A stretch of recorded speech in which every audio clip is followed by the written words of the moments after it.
नमस्कार जूले। लद्दाख के संरक्षण और यहाँ लोकतंत्र की स्थापना के लिए जो आंदोलन चल रहा था, उस सिलसिले में आज एक बहुत बड़ा दिन था। आपको याद होगा 3 फरवरी को लेह शहर में बहुत सी जनता यहाँ की जमा हुई थी। लगभग 30,000 लेह की तरफ आए और उन्होंने गुहार लगाई थी भारत सरकार से कि जो वादे सरकार ने की हैं उनको निभाया जाए, लद्दाख को संरक्षित किया जाए 6वें शेड्यूल में। इसके बाद 19 फरवरी और फिर 4 मार्च को वार्तालाप हुए गृह मंत्रालय और लद्दाख के नेताओं के बीच में, और 4 मार्च को ये वार्तालाप विफल हुए, जिसमें सरकार ने ऐसे संरक्षण देने से मना किया। तो आज उसी सिलसिले में, जैसा पहले घोषणा की गई थी, एक बहुत बड़ी सभा में जिसमें हज़ारों लोग फिर से जमा हुए, उसके बाद मैं और बहुत से लोग यहाँ के अनशन पर बैठना शुरू कर चुके हैं। और ये अनशन 21 दिन के चरणों में आमरण चलेगा और हमारी उम्मीद है कि इसमें सरकार लद्दाख के जो जायज़ मांगे हैं, जो कि वादे हैं सरकार की तरफ से, उन पर ध्यान देगी और लद्दाख को संरक्षित करेगी, क्योंकि लद्दाख के संरक्षण में ही भारत की रक्षा है, भारत की संरक्षण है। तो मैं आज आप लोगों को लद्दाख का जो शहीद स्मृति स्थल है, जहां शहीदों के नाम पर स्तूप बने हैं, जहां पर लद्दाख के उन युवाओं ने जिन्होंने लद्दाख के लिए जान दी, उनकी स्मृति है, वहीं पर ये अनशन चल रहा है। और अगले 21 दिन और ज़रूरत पड़े तो और 21 दिन करते हुए बढ़ता जाएगा। बाकी इसके बारे में आप इस भाषण से जो मैंने आज इस बड़े सभा में दिया समझ सकते हैं, इस अनशन के बारे में और लद्दाख के इस मुद्दे के बारे में। भारत माता की, भारत माता की, भारत माता की। मैं आज फिर आप लोगों से मुखातिब हूँ, मगर इस बार एक अनशन शुरू करने के लिए, आमरण अनशन।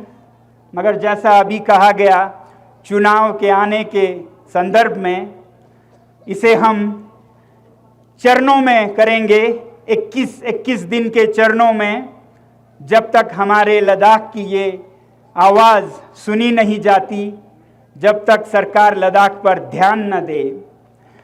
भारत माता की हम जय करते आए हैं। भारत माता की लद्दाख के सैनिक ही नहीं, लोग, साधारण जनता रक्षा करते आए हैं हर जंग में। 1948 से 65, 62, 71, 99, हर जंग में लद्दाख के लोग सैनिकों के साथ युद्ध भूमि तक जाते रहे हैं। और उससे पहले जब भारत आज़ाद हुआ, तब लद्दाख कश्मीर का हिस्सा था।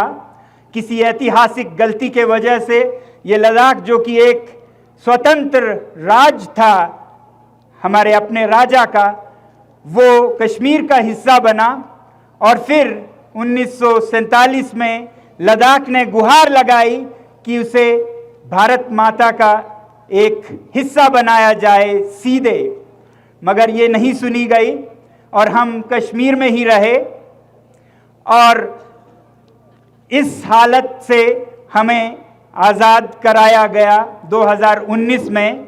आज की जो सरकार है मोदी जी के, उस सरकार ने, और उनके हम सदा कृतज्ञ रहेंगे कि आपने लद्दाख को उनका हक दिया, लद्दाख को एक यूनियन टेरिटरी की तरह अलग प्रदेश बनाया।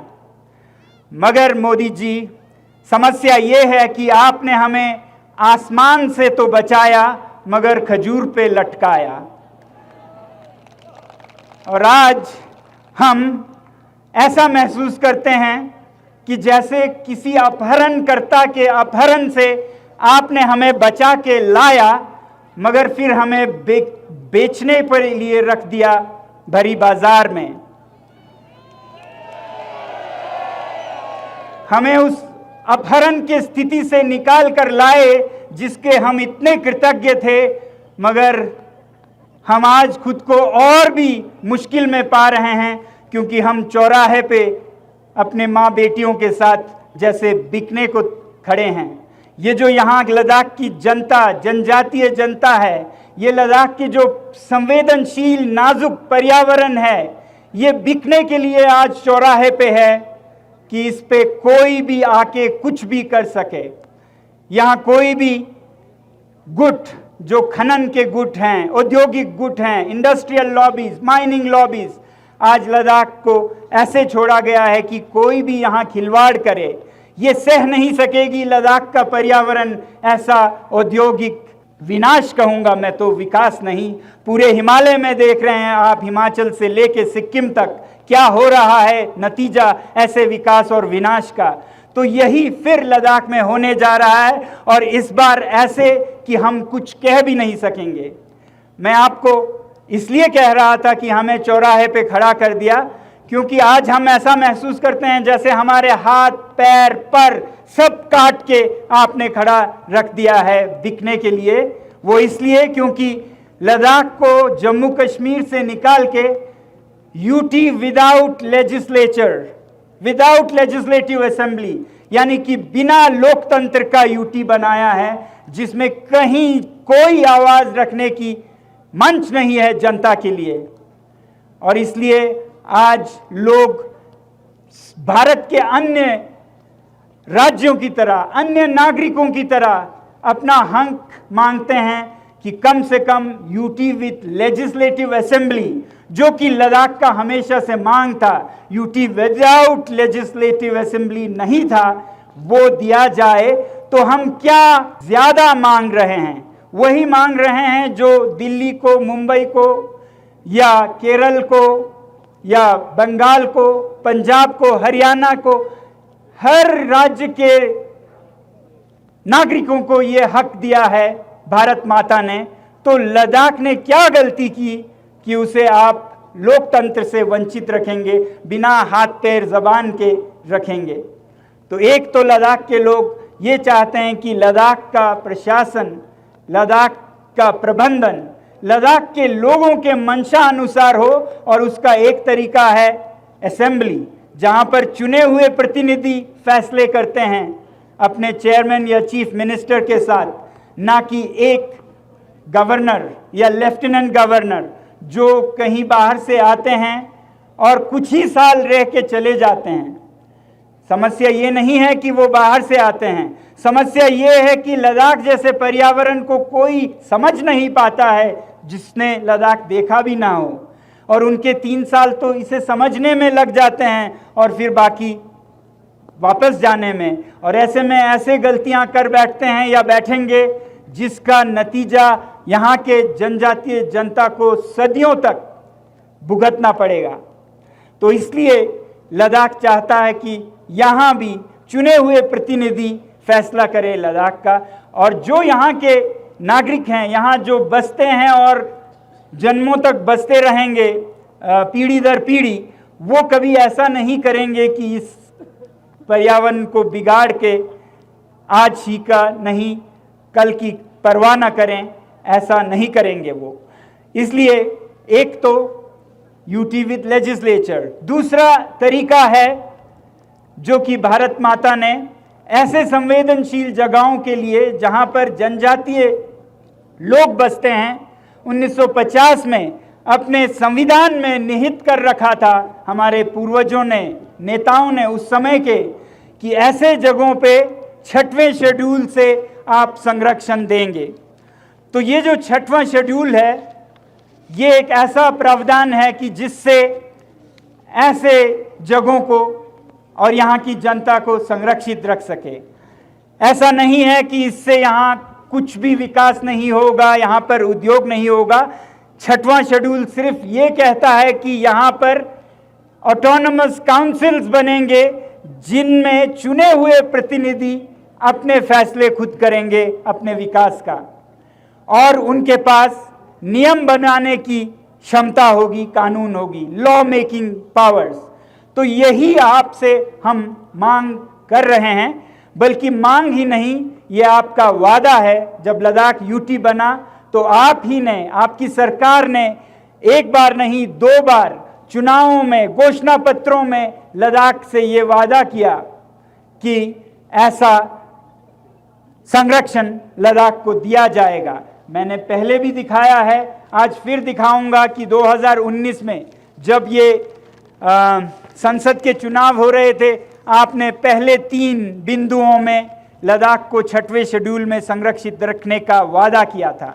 और फिर 2020 में जब लद्दाख यूटी बन चुका था और यहाँ का जो पर्वतीय काउंसिल है, हिल काउंसिल, उसके चुनाव हो रहे थे, तब फिर ये वादा दोहराया गया था। उस समय तो फिर इस मांग को पहला सूची में पहला बिंदु रखा गया था, लद्दाख को हम संरक्षण देंगे 6वें शेड्यूल में। तो एक तरह से आपने एक चेक लिख के दिया हमें। उस समय चेक पे लिखा था 6वां शेड्यूल मैं धारक को देने की प्रतिज्ञा करता हूं। मगर अफसोस उसके बाद के महीनों और सालों में जब हम इस चेक को लेकर कैश करने गए तो इस पे ठप्पा लगता है कि ये चेक बाउंस हो गया। इस चेक में से आपको कुछ नहीं मिलेगा। आज हम आपको फिर गुहार लगाने आए हैं कि आपका दिया हुआ चेक बाउंस हो गया, ये वादा झूठा निकला। और हम नहीं समझते कि आप झूठ बोलेंगे, हम नहीं समझना चाहते हैं कि आप बेईमानी करेंगे। हम शायद यही समझना चाहते हैं कि अभी भी देर है, अंधेर नहीं है। क्यों? क्योंकि आप सच्चाई के मानने वालों में से हैं। आप जब राम मंदिर बनाते हैं अयोध्या में, तो वो सिर्फ एक ईंट पत्थर का मंदिर नहीं, वो सिर्फ एक पत्थर की मूर्ति नहीं। हमें यकीन है कि वो राम, श्री राम, भगवान राम के आदर्शों का एक मंदिर है और आप उनके अनुसार चलते हैं। और राम भगवान का आदर्श था सच्चाई, वचन का पालन करना। रामचरितमानस में कहा है, रघुकुल रीति सदा चली आई, प्राण जाए पर वचन न जाए। प्राण जा सकते हैं मगर वचन नहीं जा सकते हैं। तो ये उम्मीद हम करते हैं उन नेताओं ने जिन्होंने राम का सम्मान किया, वो उनके आदर्शों का भी सम्मान करेंगे और प्राण जाए पर वचन नहीं जाएंगे, वरना प्राण हमारे जाएंगे अनशन में, ताकि आप वचन से न गिर पाएं। तो हमारी उम्मीद है कि आप लद्दाख को ऐसे जो प्रावधान भारत के ही संविधान में है वो देंगे और हम उस चेक को लेके ही रहेंगे। हम कैसे मान लें कि जो आप 6 शेड्यूल के बदले एक कॉन्स्टिट्यूशनल सेफगार्ड देंगे, एक धुंधला सा कॉपी किसी चीज का जो आप देंगे। हमें तो वादा किया था कि आपको एक अच्छा सा घोड़ा देंगे, और अब जब मांगने आए चेक लेके तो आप हमें एक गधा थमा रहे हैं। तो घोड़े और गधे में फर्क तो लद्दाख के लोगों को भी समझ आता है। हमें आप ये कुछ और दे के बहला के वापस ना बेच दे।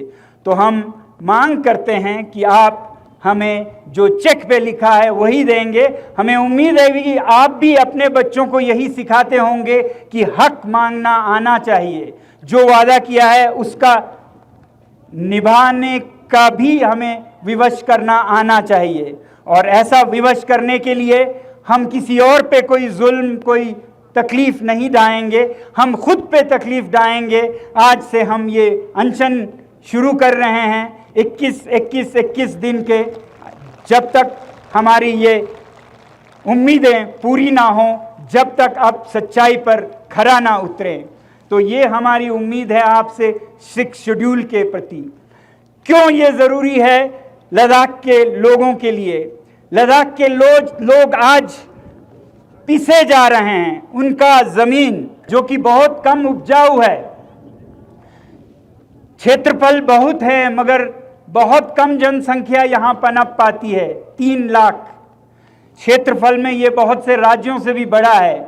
मगर आज हमारे चरवाहे जो पश्मीना का उत्पादन करते हैं वो दोनों तरफ से पिस रहे हैं। एक तरफ से चीन अतिक्रमण करके उनके चरागे लेते जा रही है और अब कम और कम ये चरागे होते जा रहे हैं, उनकी आमदनी कम होती जा रही है, उनके पशु कम होते जा रहे हैं।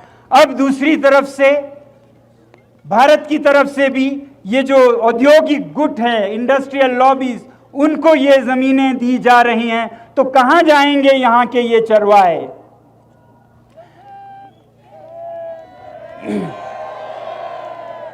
एक तरफ चीन का अतिक्रमण, दूसरी तरफ औद्योगिक घरों का यहां बहुत कतारें लगी हैं। जो उनमें से सबसे अच्छा है, जो हम भी चाहते हैं हो यहां लद्दाख में, वो है सूर्य ऊर्जा की, बिजली की, सूरज की। लद्दाख में सूरज बहुत है। हम चाहते हैं कि लद्दाख काम आए भारत के ऊर्जा ज़रूरतों को पूरा करने के लिए, मगर वो भी यहाँ के लोगों के फायदे और नुकसान को देखे बिना अंधाधुंध किए जा रहे हैं। 13 गीगावाट का प्रोजेक्ट घोषणा हुई है और इसमें कितने चरवाहों के चरागे जा रहे हैं आपको अंदाजा है?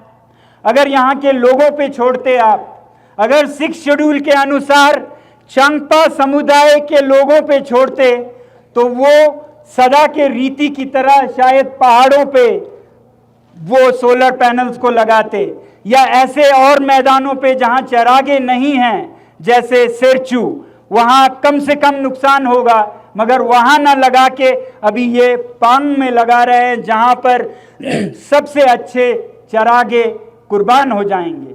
और कम नहीं, अभी जो ये पहला चरण है 13 गीगावाट का, इसी में कहा जाता है कि लगभग 150 स्क्वायर किलोमीटर का जमीन जाएगा।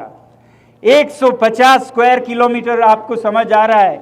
अगर हम 1 किलोमीटर की चौड़ाई का 150 किलोमीटर लंबा लकीर खींचे, तो वो पूरा जमीन इस सोलर एनर्जी, जो कि कोई औद्योगिक घराना स्थापित करेगा और जिसकी बिजली भारत के बाकी शहरों को जाएगी, जिसके लिए हमें खुशी है, मगर वो इस कीमत पर नहीं कि यहाँ के चरवाहे भूखे मरें। कहा तो ये जाता है कि ये 30 गीगावाट तक जाएगा, यानी कि लगभग 500 स्क्वायर किलोमीटर के करीब जमीन इसमें जाएगा। तो ऐसे फैसलों को अगर आप यहाँ के समुदायों के साथ करते, जो कि 6 शेड्यूल कहता है कि बिना स्थानीय जनजातीय लोगों के समन्वय के आप नहीं कर सकते, तो आज उनको ऐसी हानि नहीं होती। तो ये शुरुआत है सबसे अच्छे उद्योग का। अब आप सोचिए, जब यहाँ पर खनन होगा किसी पदार्थ का, धातु का, तो इन पहाड़ों का क्या हालत होगा। आज टूरिस्ट के गाड़ियों के धुएं से ही ग्लेशियर्स पिघल रहे हैं, कल को उद्योग के धुओं से यहाँ के पानी का क्या होगा और पूरे उत्तर भारत के पानी का क्या होगा, सोचने की जरूरत है। आज विकास सिर्फ आज के पीढ़ी के लिए, और उसमें भी कुछ घरानों के, कुछ उद्योगपतियों के लिए न हो, ये विकास सारे जनता के लिए हो और अनेक पीढ़ियों के लिए हो। इसलिए हम चाहते हैं कि 6 शेड्यूल में लद्दाख को संरक्षित किया जाए। तो अगर जरूरत पड़े तो हम आपको और भारत और देश की जनता को दिखाने ले चलेंगे चांगथंग, जो कि सीमा पर है, क्या हालत हो रही है लद्दाख की जमीन की, जहां पर ये सोलर प्रोजेक्ट भी है और जहां हम आपको दिखा सकते हैं कि चीन कितना अंदर अतिक्रमण करके आया, ताकि दुनिया देखे, देश देखे लद्दाख के चरवाहों के साथ क्या हो रहा है। हम कभी कभी कहते हैं कि कुछ नहीं हो रहा है, मगर जो हो रहा है, हम एक बॉर्डर मार्च इस अनशन के बाद शायद 20-25 दिनों में करें, जहां 5-10 हज़ार लोग सीमा की तरफ जाएं और देखें कहां तक हम जा सकते हैं। उससे साफ आपको दिखेगा कि हम अब कहां तक जा सकते हैं और कहां तक जा सकते थे। हम चरवाहों के साथ जाएंगे और वो हमें दिखाएंगे कि कहां तक उनके चरागे थे, और जब हमें रोका जाएगा या भारत या चीन के सेना के द्वारा, उससे आप लोगों को पता चलेगा कि कितना अतिक्रमण हुआ है। तो हम एक बॉर्डर मार्च की भी कल्पना कर रहे हैं, जिससे कि देश और दुनिया को पता चले लद्दाख के लोगों के साथ क्या हो रहा है, देश से भी और विदेश से भी। तो इन सब से लद्दाख को संरक्षित करने के लिए हम सरकार से चांद सितारे नहीं मांग रहे हैं, उन्हीं का किया हुआ वादा, संविधान में दिया हुआ अनुच्छेद लागू करने की मांग कर रहे हैं। और जैसा मैंने कहा, लोकतंत्र, हिमालय में लद्दाख के कई बहनें हैं, वो स्कार्दू बाल्टिस्तान जो कि पाकिस्तान में है, तिब्बत जो कि अभी चीन में है, सिक्किम भारत में ही है, भूटान आज़ाद है, इन सब में, यहाँ तक कि स्कार्दू बाल्टिस्तान में भी लोकतंत्र का एक प्रणाली है चुने हुए प्रतिनिधियों का। तिब्बत चीन में है, वहाँ भी एक इंस्टीट्यूशन है डेमोक्रेसी का। सिक्किम में तो पहले से ही पूर्ण लोकतंत्र है ही, भूटान में है। और सिक्किम में, सिक्किम की आबादी जब सिक्किम राज्य बना तो केवल 3 लाख से भी कम थी, लद्दाख से भी कम थी। आज हमें कहा जाता है कि आपकी आबादी उतनी नहीं है। तो ये न कहिएगा, अगर सिक्किम लोकतंत्र पा सकता है तो लद्दाख भी पा सकता है। तो इन्हीं उम्मीदों के साथ मैं आज देश की जनता से अपील करता हूं, गुहार लगाता हूं कि ये समस्या सिर्फ लद्दाख के लोगों की नहीं है, पूरे भारत की समस्या है। और अगर लद्दाख के लोग हर युद्ध में सैनिकों के साथ भारत की रक्षा करने निकले हैं हर वक्त, तो आज भारत के नागरिकों के, चाहे वो दिल्ली में हो, चेन्नई में हो, कलकत्ता में हो, मुंबई में हो, आपकी जिम्मेदारी है कि आज आप लद्दाख की रक्षा करें। इसलिए मैं अपील करता हूं कि आप में से जो लद्दाख आए हैं वो तो इसमें नेतृत्व दें, और बाकी लोग जो लद्दाख का ख्याल करते हैं वो सब मिलके अपने अपने शहरों में फ्रेंड्स ऑफ लद्दाख, लद्दाख के दोस्त ऐसे समूह, लद्दाख मित्र समूह बनाएं, friends of Ladakh, friends of nature, जो कि ऐसे अंधाधुंध विनाश विकास से लद्दाख को बचाए। आपकी आवाज़ बहुत ज़रूरी है, सरकार तक पहुँचे, आपकी आवाज़ प्रधानमंत्री जी तक पहुँचे, आपकी आवाज़ गृह मंत्री जी तक पहुँचे, हमारी आवाज़ के साथ मिलके, ये बहुत ज़रूरी है। ज़रूरी क्यों है? क्योंकि हमारे सरकार पर हमें समझ आता है, जैसा हम देख रहे हैं और जैसा कई नेताओं ने कहा है भारत के, खासकर ऑपोजिशन के, कि कई औद्योगिक घराने, कई औद्योगिक गुट सरकार पर यह दबाव डाल रहे हैं कि लद्दाख को संरक्षित न रखें, ताकि वो लद्दाख में खिलवाड़ कर सकें, वो लद्दाख के ज़मीन, लद्दाख के वादियों को माइनिंग कर सकें। तो अगर उनका दबाव सरकार पर है तो फिजिक्स में कहते हैं कि इक्वल एंड ऑपोजिट फोर्सेस होने चाहिए। तो हमारी तरफ से और आपकी तरफ से इक्वल एंड ऑपोजिट, बराबर की आवाज़ और शक्ति और प्रेशर, दबाव सरकार पर आए कि वो जो दबाव औद्योगिक गुटों से है उसका ये बराबर हो, और सरकार फिर अच्छे नीयत से, अच्छे समझ से फैसला कर सके बिना किसी दबाव के। तो ये हमारी एक दायित्व है कि आज आवाज़ उठाएं, आज लिखें सरकार को, प्रधानमंत्री जी को, गृह मंत्री जी को, लद्दाख के संरक्षण के बारे में, जैसे लद्दाख भारत के संरक्षण और रक्षा के लिए हमेशा उतरता रहा है युद्ध भूमि में। आज आपकी बारी है। शुक्रिया, बहुत बहुत धन्यवाद। जय हिंद, जय लद्दाख।